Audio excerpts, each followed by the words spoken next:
Bangladesh football দল Argentina football দলকে হারালো। যদিও মাঠের খেলায় বাংলাদেশ ফুটবল দল কোনোদিন আর্জেন্টিনাকে হারাতে পারবে কি না এটা আসলে বলা বাহুল্য। বাংলাদেশের মানুষ আর্জেন্টিনা ফুটবলকে অনেক ভালোবাসে।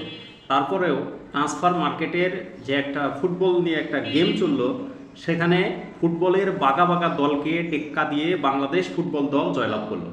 সর্বশেষ আর্জেন্টিনার সঙ্গে কিন্তু বাংলাদেশ কিন্তু চ্যাম্পিয়ন হলো ফেসবুকের ভোটের মাধ্যমে, যেখানে লক্ষ্য করেন 1 মিলিয়ন লাভ রিয়েক্ট কিন্তু পেয়েছে হচ্ছে বাংলাদেশ ফুটবল দল, এবং বাংলাদেশ ফুটবল দল কিন্তু চ্যাম্পিয়ন হয়েছে। সেখানে 22,000 ভোট পেয়েছে কিন্তু হচ্ছে মানে আর্জেন্টিনা আর কি। তো বাংলাদেশের মানুষ আসলে ফুটবলটাকে কত ভালোবাসে এটা আসলে আপনি বলে বিশ্বাস করতে পারবেন না, যে বাংলাদেশের মানুষ আসলে কতটা আবেগপ্রিয় এবং কতটা ফুটবল প্রিয়, তারা কতটা ফুটবলকে ভালোবাসে। সর্বশেষে বাংলাদেশ চ্যাম্পিয়ন হয়েছে। বাংলাদেশের মার্কেট ভ্যালু 7.78, মানে এরকম আর কি, মিলিয়ন আর কি, যেখানে 700 মিলিয়ন হচ্ছে আর্জেন্টিনার যে স্কোয়াড, যে ভ্যালুটা সেটা হচ্ছে 700 মিলিয়ন।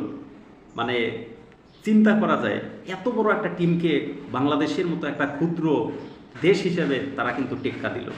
তারপরেও আর্জেন্টিনা দলকে বাংলাদেশের অনেকেই ভালোবাসেন, অসংখ্য ভক্ত রয়েছেন। সেখানে বাংলাদেশ 1 মিলিয়ন ভোট পেয়েছে, যেখানে আর্জেন্টিনা মাত্র 22,000 ভোট পেয়েছে।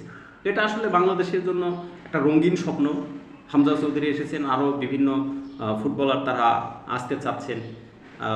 যাক, আশা করা যায় কোনো না কোনো দিন বাংলাদেশ অবশ্যই ফুটবলে এরকম স্বপ্নের মতো বিজয় ছিনিয়ে আনবে।